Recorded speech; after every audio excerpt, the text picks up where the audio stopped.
Okay, great. Here we go.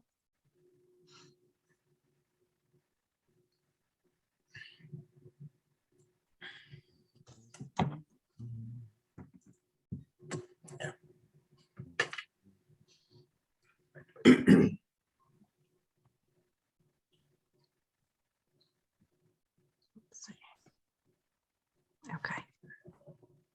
I'm waiting for a couple more people to get their audio connected.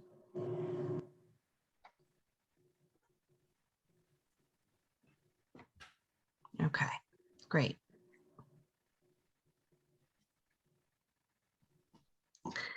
Hi, everyone, and welcome to the Hunt Library's Artist Talk featuring Marsha Altemus and Roger McKee, who are both currently showing their work on the library's art wall. You can view the show in person anytime the library is open, and you can see it on our website, huntlibrary.org, at any time. I'm Megan Scher, the Assistant Director of the library. In addition to great local art, we offer a diverse and current collection of books and other media, wonderful children's story times, monthly book sales, and adult programming, all free of charge. The generosity of our community helps make that possible. And if you want to be part of supporting the library's work, shortly I will leave the link to donate to the library in the chat. Next Saturday, February 26th at 2 p.m., we'll have a virtual program on owls with master conservationist Ginny Apple. You can register for that program through our website or our Facebook page. At the end of the talk, we'll have time for a question and answer period. Feel free to place your questions in the chat box throughout the talk, and we'll get to them at the end. And now I'll turn it over to Garth Coble, who's the Hunt Art Wall curator. Thanks, Garth. Thank you, Meg. Hello, everybody. Thanks for coming to our Hunt Art Wall talk with Marsha Altemus and Roger McKee. Marsha is an artist currently working in pastel and colored pencil. And she's here in Falls Village and splits her time between here and New Jersey.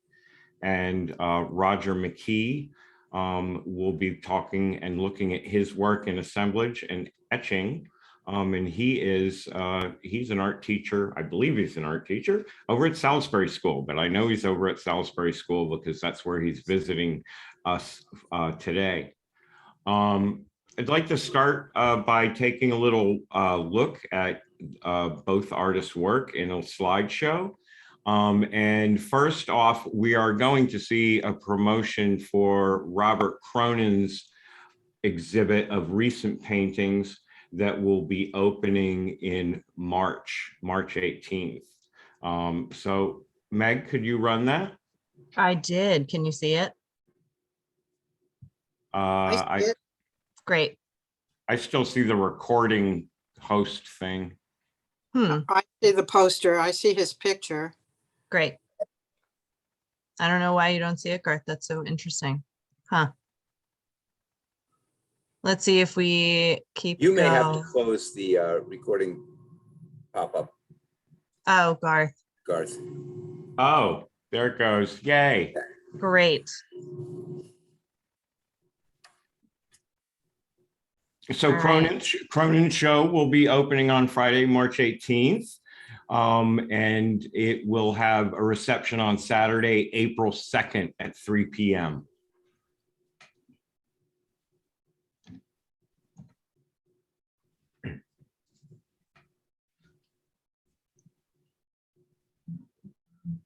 Garth, can you see the first of Marsha's? Yeah. Great. You can just click through them. Marsha, Great. You could say anything if you'd like. You're up first. Well, I'm assuming the first one people might recognize as that strange cow baffle down at Bartholomew's Cobble. I mean, it's an odd looking thing, but I want anyone who doesn't know about that down at the Cobble might say, what the heck is that? That's a cow baffle. The cows can't get, people can walk through that fence. The cows can't. Anyway, I like, that's what that is. That's okay. So Marsha, I'm going to click through, and if there's anything, any place you want me to stop, you just let me know.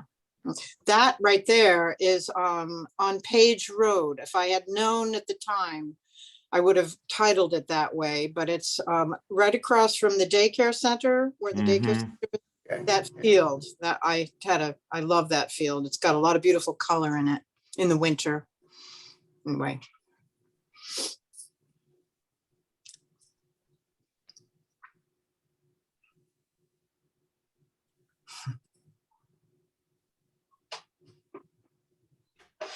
Now we Now have we're on to Roger's work. Roger. Yeah. Right. That's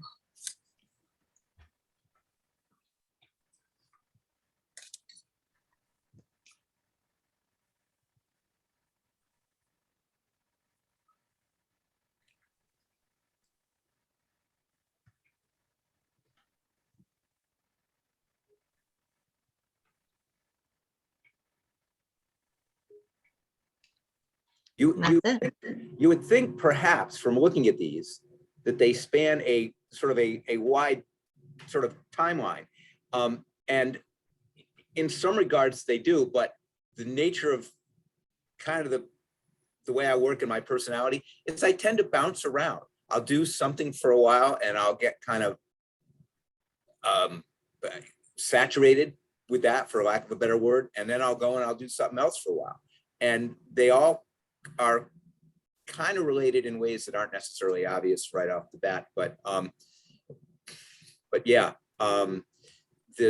this one that's on the screen now and the big black and white paintings probably happened more or less within the same year. Yeah. So Roger, I have a question. sure. Does construction come first or the imagery for you? As a boat builder, I was wondering if that had any influence on that.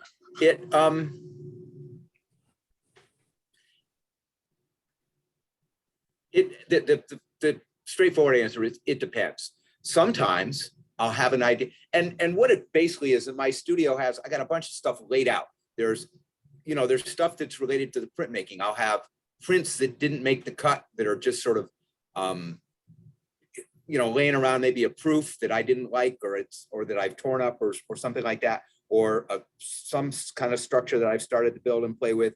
And I'll say, well, this might be kind of an interesting idea. And so sometimes I'll start putting the pieces together and I'll say, well, okay, this is going to be about this size. So I need to make a box that's going to fit that. Other times, if I'm in a kind of like, if I've just gotten out of school and I'm in the kind of mode where I need to be busy, I need to be sort of productive here, I will produce I'll go to the wood shop and I'll produce a bunch of frames, like the 12 by 12 show at the Hunt Library is a great sort of motivator. I'll make a bunch of 12 by 12 frames. It is A great motivator. I hope we can do it again soon. Yeah. And I'm going to work something into these, and so it depends. Yeah.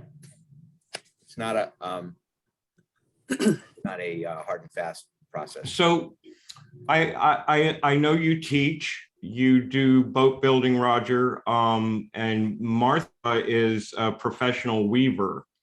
And I was wondering how the work that you do, or your life, how that influences what you make, what art you make, and or vice versa. Does it reflect back? Yeah, Go ahead, Rob. to Marsha, because I think in her case it's probably more. Well, I worked doing textile design, and I learned how to use software for that. And then I did production weaving, then I did designing, and I eventually learned how to do dyeing. I did custom dyeing so that we could weave custom colored samples for our client. We worked for interior decorators and architects. And the dyeing became a big part of what I did. And it was, I sort of, I had done a lot of art as a young person in high school and in college. Then life got in the way, family and work and everything. And I didn't really do any art, but I always had a good sense of color. So when there's all kinds of life events happened in my 60s, and I retired, and I still do some weaving. I love weaving, but I did it for 25 years as my job, but I wanted to do something creative. And so I decided to pick up art again and see what I could come up with. And I tried, different mediums. I was completely a novice with everything because I really hadn't done that much, but I knew that I had a sense of color and I knew I had some ability.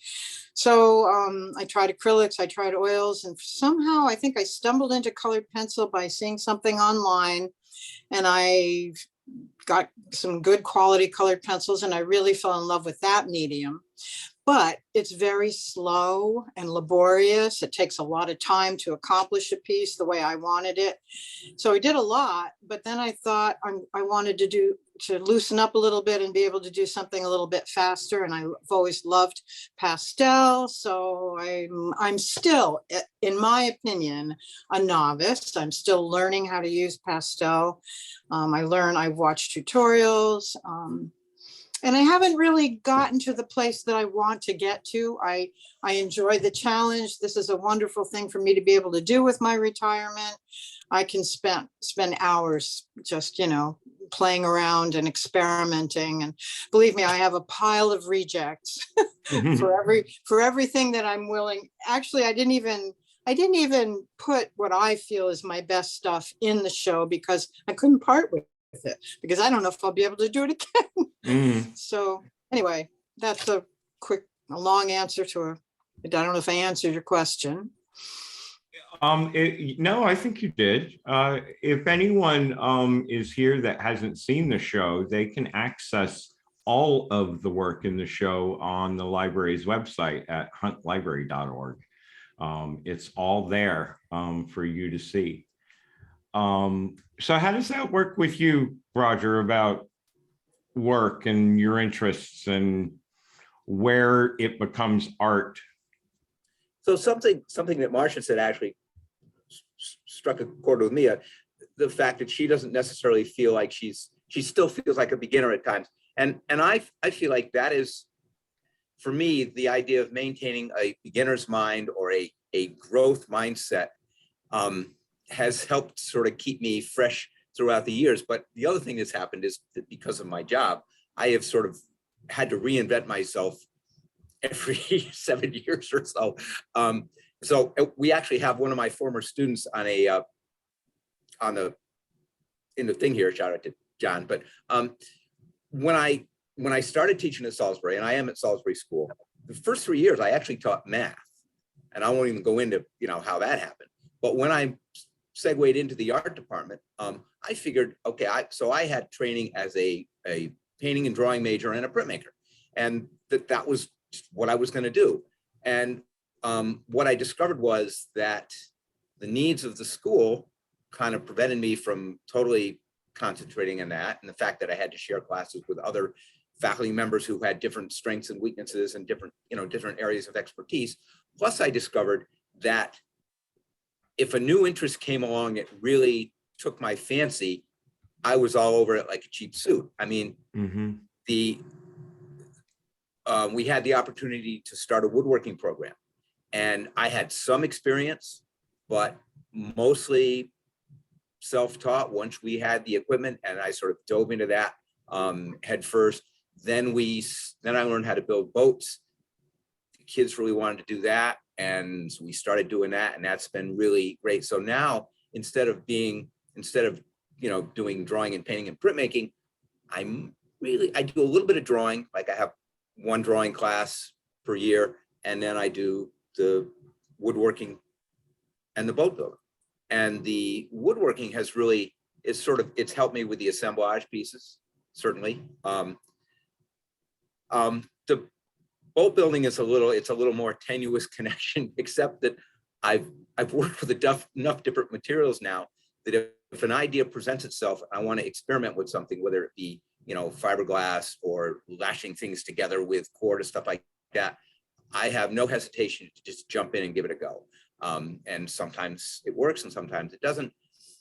But for me, the school year has been, I'm going to say, a kind of a godsend in that you have, in the prep school world anyway, you have long vacations. You got 3 weeks in March, you got 3 weeks around Christmas, and you got the whole summer.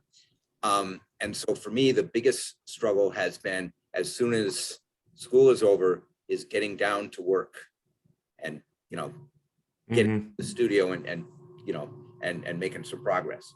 And in the past, sometimes I have given myself a little bit too long break. School's out, and I take like a 2-week vacation. And I've learned that I can't do that. I just got to keep, you know, sort of get in there and get it. Well, in many ways, we've all experienced all kinds of breaks from things in the past 2 years. And one of those is social. So you have more time alone, or to yourself or to your family, and isolation sets in. Did that produce more art or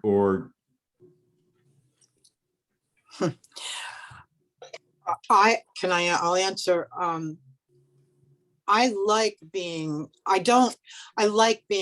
alone and working in solitude. That doesn't bother me. In fact, I don't really think that I could do art out with people watching me. I like being alone in my studio. I have no problem with that. I love it. That's where I'm happiest. But during COVID, I think more related to the anxiety and just the surreal nature of it, I found a real creative block. I had a hard time. I don't know, you know, I know I'm not the only person that felt that. I, you know, from my explorations, a lot of artistic people were experiencing something similar.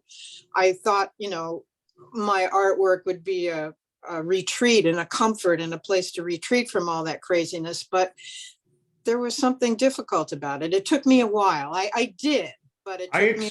I experienced that too. And I only feel like I'm starting to come out of it now. Yeah. Yep. And I'm sure that in my case, that's because I just need social input and stimulation. Right. Without social stimulation, I think I just go flat, basically. Yeah, I'm not like that. I'm not sociable. I don't mean to be, I'm unsociable, but that isn't a big part of my life. I like working, you know, by myself. So. How about you, Roger? Because what you do is really social. You're teaching, and then you had to pull back from that for at least what, 8 months, 9 months? Yeah, you know, and that's a really kind of a weird thing. That's the one thing that I don't understand. I mean, my mother was a teacher, but I would consider myself more towards the introvert side than not. I'm not a big party goer. I have, like Marsha, I have no troubles just being in the studio, and it's sort of meditative. I can sort of do my work and, you know, play music, and I don't care if the day goes by and I don't see another person. Doesn't bother me that much. So the fact that I became a school teacher is a little bit mystifying to me, and yet I've managed to at least, you know, be outgoing enough to actually communicate and you know, and just not turn into a hermit.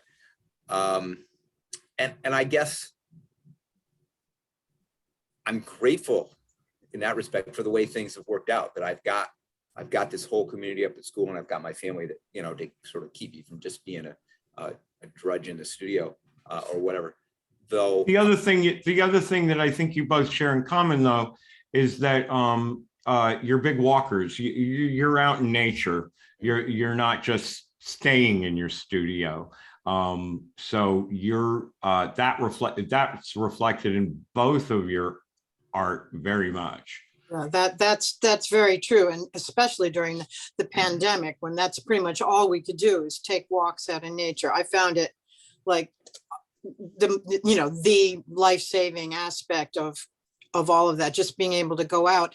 And I take lots and lots and lots and lots of landscape photos. I have beautiful scenery, as you know, up there in Connecticut. And I also live right near a river down here that's beautiful. And so, you know, it's been fun to take pictures during the last couple of years and work with them and then choose them to, you know, I have a whole pile of them waiting to be done. And yeah, nature is a very big part of what I want to do with my art. Sometimes I like still lifes just to be different, and that has to do with the medium. Some of the work that I have in the library is done in oil pastel. which is very different. It's a sticky and oily, not like dry pastel. And I don't think it works well for landscapes. I've tried and I don't like it, but I'm still fascinated by it. I found that it works better for still life. And I like the pastel for landscape. Colored pencil, anything, but slow. So anyway. So that's kind of pointing to the next thing I wanted to talk about was how is an artist, again, working in isolation, do you improve your skills? How do you seek improvement towards what your goals are in your art making? Education, information, how do you go about getting that? Okay, I'll answer quickly. I have books. I have YouTube tutorials have been a wonderful thing for me, especially learning pastel, because I'm totally self-taught and, you know, the medium is really unfamiliar to me. So watching somebody else doing it is a huge help. And I have a few favorite artists that I watch their tutorials. I don't usually do their tutorials, but I watch them for inspiration and for, you know, technique. And other than that, it's just doing it. You know, I always have a stumbling block whenever I'm going to start a new project. It's like giving birth. What picture do I want to do? What medium do I want to do? And, you know, I make a bunch of false starts. I have to really love what I'm doing. And I criticize myself for that because I know I just need to do every day. I should be doing more every day. And that helps you learn and get more, you know, used to the medium. And I'm struggling with that, but I'm working on it. Roger? Yeah, I mean, it is true that nowadays you can find anything on YouTube. You can from boat building to woodworking to, you know, but the main thing is to get in there and get your hands dirty. And just now when I'm at school, it's actually I feel like I'm a little rusty with my painting these days, but when I'm running my drawing class, I get to draw every day because there are times when I'm instructing and demonstrating, but also there are times when the kids are just working on their own drawings. And so I sit there next to them in the studio and draw whatever the still life is. So I get to draw on a daily basis. And I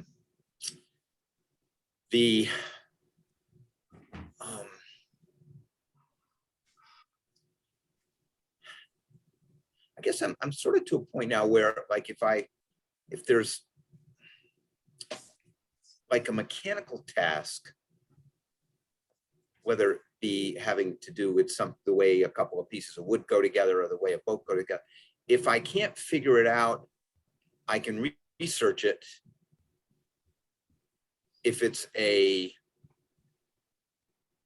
other words, if it's a conceptual, or, you know, I can resort to Google or YouTube, and I can look at how other artists have dealt with a particular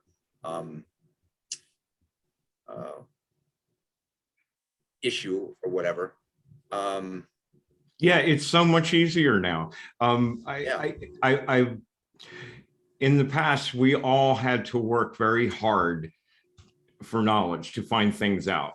You know, we had to look it up. We had to go somewhere sometimes and look it up. I was just thinking this afternoon that I've been in publishing for about 40 years. And we used to have this mammoth multi-volume set called Books in Print. And if you were looking for a book, you had to look in those pages to find that book, find out who published, who wrote it, whatever.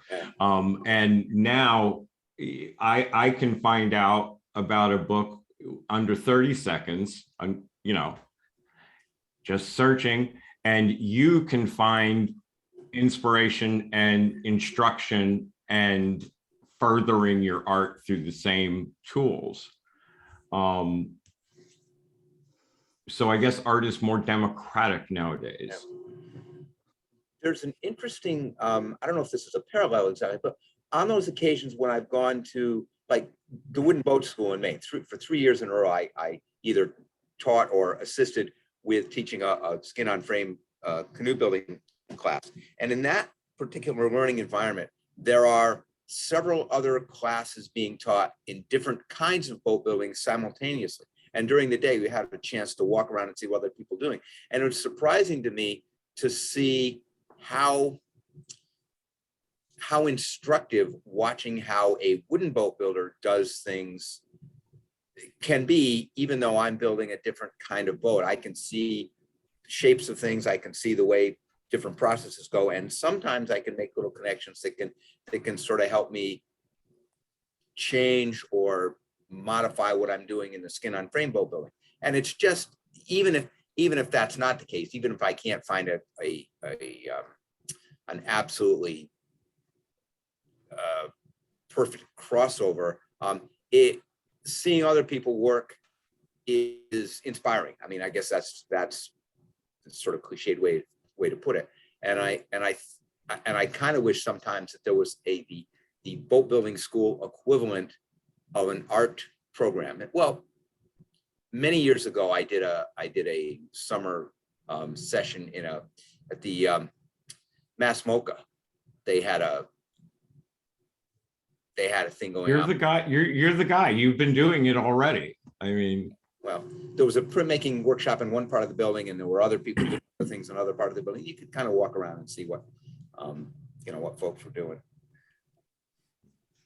you should do that here somewhere. I mean, you do that with the students, right? You do a boat building workshop each year, right?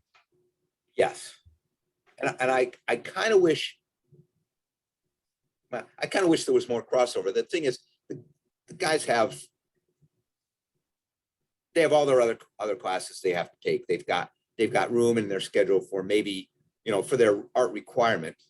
And so what will sometimes happen is I'll get a guy who'll take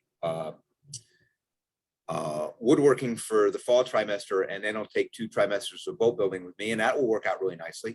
This year, actually, I've got a guy who built a boat last year, and now he's taken a session of woodworking with me, which means he already knows a lot of the woodworking stuff.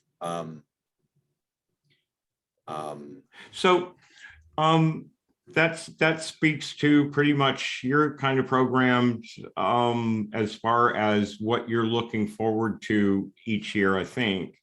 But you must want to break out and try something else. Marsha, you've been doing really photorealistic things for a few years now. Mm-hmm. Are you looking to continue with that, or? Yeah, it's interesting that you say that, because I very much would like to try doing abstract. I'm interested in actually, I don't want to abandon collage. I've really sort of moved away from colored pencil lately. I haven't done any for quite a while. I want to keep up with pastel, but I'm also exploring mixed medium, using, I have some, what do you call it? They're wax crayons. Some of them are water soluble, some of them are not water soluble. And you can also use odorless mineral spirits with pastel. You can use some acrylic mediums. And I love texture, and I love subtle color. And I have, I'm right outside of Philadelphia, and there's an arts festival at Rittenhouse Square, usually twice a year. Mm-hmm. And there's several artists there that have just blown me away and inspired me. And I've had long conversations with them when I've gone to the fair, and they use techniques that, I'm fascinated by. So that's there on the horizon for me to play with. It involves textured paper and exploring mediums, and I have no idea where I'll go with it. And one other thing I want to say is, this is funny, but I don't know if anybody's aware of the lunaria plant. A lunaria. Could you hold on one second, Marsha? Sure. Yep. Meg, could you open up the microphones for everyone? Because it might, we're half hour in, and I think we could have other people join in. I see that we have a couple artists here with us. So continue, Marsha. Well, it's just that I love the Lunaria plant, and they grow wild around here. It's called Japanese money plants, and the seed pods of them are beautiful. And I've been collecting them, and I want to do some kind of collage work with them. So I have a big pile of them behind me that I'm trying to figure out what to do with. So yeah, I'm always wanting to. That's part of the whole fun of it. It's challenging. You know, I don't have any goals. I'm not trying to. I've had people come to me and ask, you know, would you take a commission? Would you do this for me? And, you know, I think probably because I worked for somebody else all my life, designing things that would go off. I don't want to lock myself into anything. I want to just play and have fun and explore. And I'm very happy to be able to, you know, I'm blown away really that I've sold some things at your show, and it's very flattering, and I will continue to help out the library, but I don't have any goals other than that. Well, you know, thank you for exhibiting with us and for selling all the work that you sold. I'm thrilled it's a big support to the library, and the library is you know, one of the few public spaces where people go in to do one thing, and then they find out that themselves looking at something else. And to have your work in there is, so many people have come in and they didn't expect to see it, but the response to it has been really strong.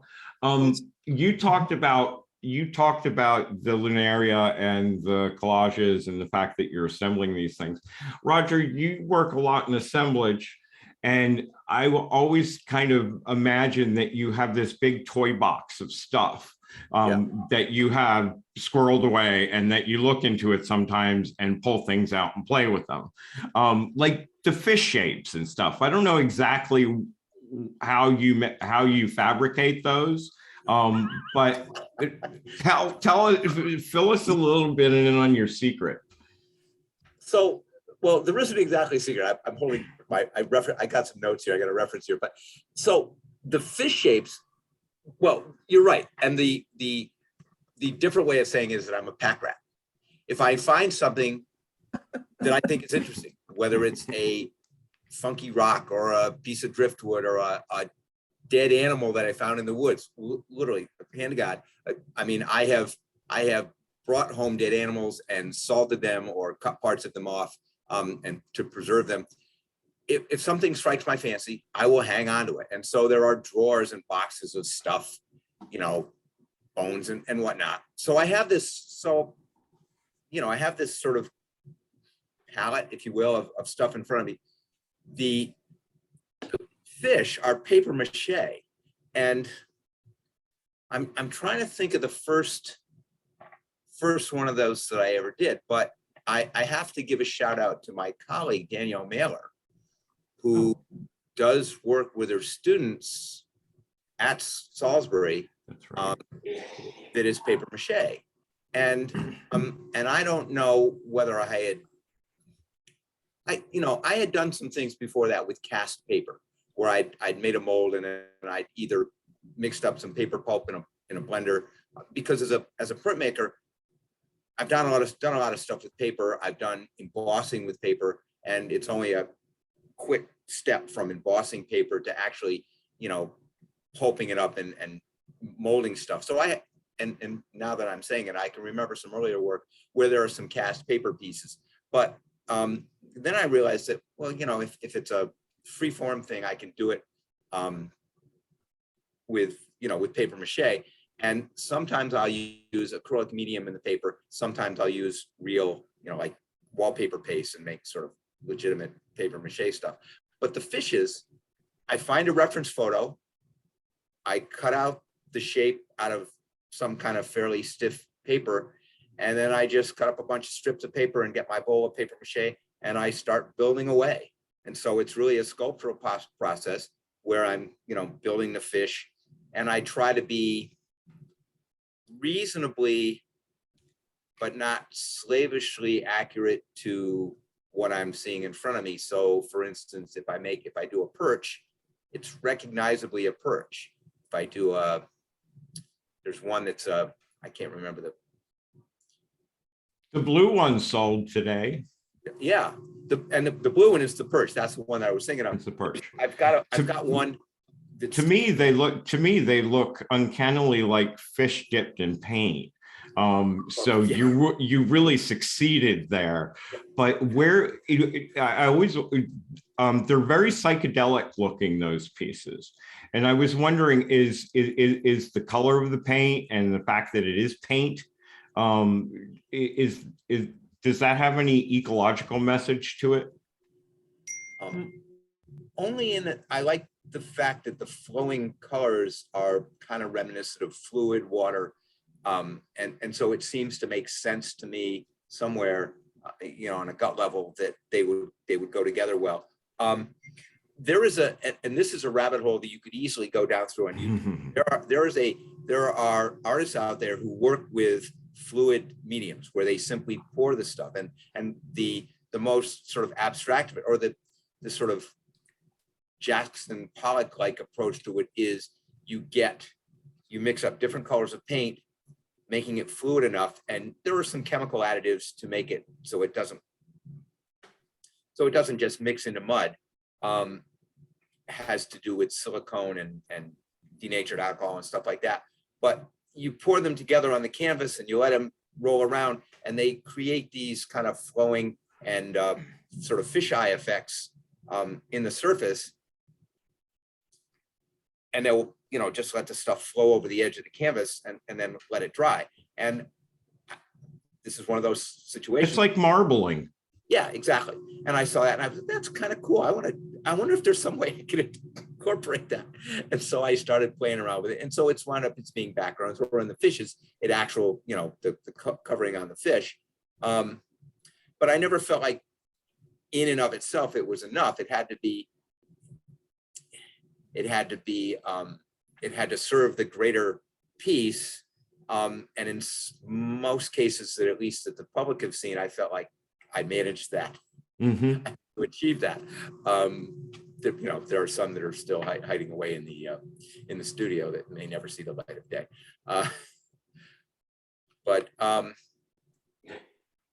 Yeah, I don't remember your original question.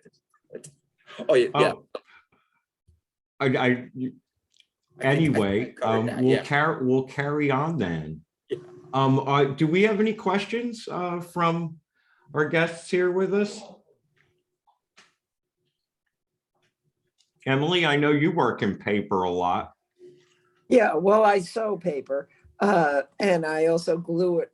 But one of the things I don't know if you as painter know, well, I paint in oil paint, but there's something from Kremer, Kremer. It's a medium that you can mix with oil paint, and it's not toxic. And you kind of dip your brush in it. It's walnut oil and a cicatent, and it really dries the paint fast. And I just love using it. It's wonderful. It will dry in, the paint will dry in a day and a half. What do you use, Bob? Hello. Hello, Bob. What do I use? What? Emily was talking about something she adds to oil paint to make it dry faster. Yeah, there is something, but I never used it, so I don't remember it. But is the word Japan involved in that? There is a Japan dryer, yeah. Yeah, that must be it. And then there's something else in like liquin. Yeah, I've used liquin. Yeah, it's a plasticky thing that you put in oil paint, maybe slows it down, speeds it up. I've used the liquin with oil pastel. Oh yeah. Blend the oil pastel and to make it smoother instead of gloppy. It's fun and it dries. I mean, the oil pastel never completely dries, but using liquin helps it dry with a different kind of surface. It's interesting. There's certain phases I've been through that where I've used by Winsor Newton Griffin, which is alkyd based rather than acrylic based. And you mix it with turpentine rather than oil, rather than water. And it dries in a day or two. Yeah. But there's many properties in how it feels when you use it like oil paint, but it has certain qualities that are like, acrylic. I was very fond of it. I don't even use turpentine or turpenoid or odorous turpentine anymore. It's too tough. Too toxic. Yeah. Well, This is Sergey. Can you folks hear me? Gotta go. I mean, Yes, we can hear you, Sergey. Okay, I have a question for Roger. He mentioned that he listens to music while he works, and I was wondering what kind of music, and does it influence your work, or is it just background? Well, okay, so the first part of that question is, I feel like, well, let's see, what's the best order? All right, so a lot of times I'll just have Pandora on, and I have, I guess my sort of preferred playlists run from Mark Knopfler, who people probably know from Dire Straits, but that is not, I mean, he does, some of his work goes, I don't know, more almost towards, well, in another direction, to people who would, singer-songwriters with a kind of a folky bent. I could throw out some names, but I'm not, like Josh Ritter or Greg Brown or, people like that. Having said that, the sessions that are the most productive are the ones where that side of my brain simply kind of turns off, and a whole hour will have gone past, and I realize I got a lot of work done here, but I didn't hear anything that was planned. It's just, Yeah, sort of I experienced that thing too. happens in my brain. Yeah, I mean, that's, and I tell guys in drawing class, I mean, if you can listen to music if you want, but if you're doing it right, you're not really hearing the music. You're in what you're doing. Yep. Yeah. Do you Do you listen to listen to music? music, Marsha? Yeah, I was just gonna say, I find it depends on my mood. There are times when I just want silence and I really like it. But if I do listen to music, which I do frequently, again, it depends what my mood is, but I like classical piano music. I like Baroque music, and I particularly like Renaissance dance music, Baroque dance music. It just lifts my spirits. It resonates with me, and it never fails to put me in a good mood if I have it on. So those are the things. I like soft classical piano music sometimes, and other times I want something that lifts me up, and it does affect my art. Yeah, it does. It's subtle, but yeah. So. And Bob, do you listen to jazz when you paint? Oh, no, I listen to Radio Swiss Classic through the internet, and I just keep it low. It's all classical music, and it's from Switzerland, and it's the voice that says a few things is in German. So I don't understand it, and I'm quite happy not hearing anything about anything but the music. I'll have to try. I'll have to look into that. That sounds good. There's no advertising, and so I feel transported to someplace else other than shall we call it United States. Mm-hmm. So that's very pleasant. But sometimes I'll get my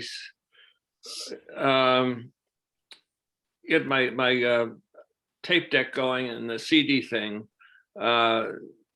Not relevant to my art, but there's Alison Krauss and there's the Beatles and also some basic stuff like that once in a while. But it's so nice to getting back to our art lives. Hopefully, it would be really great if we started having more opening receptions again, and I miss that, especially during the winter. We really seem to close it down. I really don't see anyone having receptions over the winter. But the warm days are on the horizon, and we'll be able to gather outside and hopefully indoors too. Does that excite you at all about? Sure, of course it does. Good. Good, I because we need to have receptions in order to sell art too. Right. Part of what we do here is trying to sell and promote our works, and we just need to see each other to do that. I don't see it happening too much else, otherwise. It I brings think people, you, brings people together. so I'm Garth, going Garth, to you not- feel that, I'm sorry, Garth, you feel that that the Hunt art wall sells better when there are receptions where Abs- people. Yeah. Absolutely. Huh. Yep. People get together and they feel a good buzz, and they see a Yeah. piece of art that they particularly can't live without, and Right. goes home with them. And they might come to the social event, whereas they may not go to the library that often, and seeing the art in person is very different from seeing it online. And it is. I mean, Uh-huh. both of your work in particular, and Bob's too. But we're going to be showing Bob Cronin's exhibition online after yours. And really, everybody, you can't just look at pictures on the screen. It really fills a quick need, but it's like that, and you need to get in a room with art to really experience it. So that said, Cronin's exhibit is going to go up, and you can see it on March 18th at the library. And we're going to have a reception outdoors and hopefully indoors too on Saturday, April 2nd. And Roger and Marsha, thank you so much for being here today. Your work remains up on the wall through Friday, March 11th. So everyone, please come in and see it. And otherwise, you can see it at huntlibrary.org. If you like this program, please leave your name in the screen, in the message here, if you'd like to, with your email address. We'll put you on the mailing list, and please visit the library's website and make a gift if you like what we're doing. Meg, are you there? I am. Thanks everybody for coming. Really nice to see everyone. Enjoy the rest of your snowy afternoon. And thanks, Marsha and Roger. This was great. Thank you. Thank you. It was Thank you, good to talk. everybody. Great. Have Cheers, a great everybody. day. Thanks, Thank you. bye.